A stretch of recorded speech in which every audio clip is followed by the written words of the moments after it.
15 minutes par jour, c'est une base. Il ne faut surtout pas oublier la chambre à coucher. La sienne, celle des enfants, et puis on peut aussi aérer les autres pièces. Mais les autres pièces, c'est surtout quand on a des activités. Par exemple, quand on fait la cuisine, d'ouvrir la fenêtre, quand on passe l'aspirateur, d'ouvrir la fenêtre. Si possible, tôt le matin, quand il y a moins de pollution à l'extérieur. Les moisissures sont un gros polluant de l'air intérieur. L'humidité peut avoir des conséquences négatives, comme par exemple la rhinite allergique, comme par exemple de l'asthme.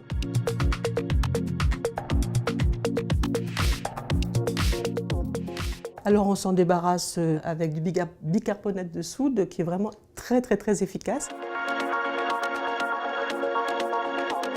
Très souvent on a l'habitude de mettre des sambons qui sont projetés par des aérosols.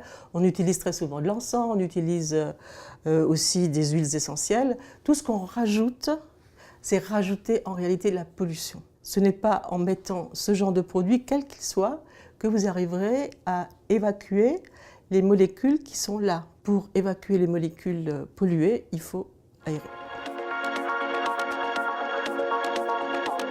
Il y a le renouvellement d'air qui peut se faire par ouverture de fenêtres.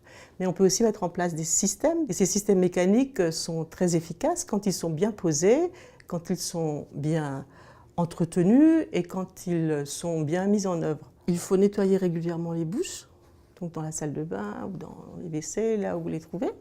Il suffit d'enlever le petit filtre, de le passer sous l'eau.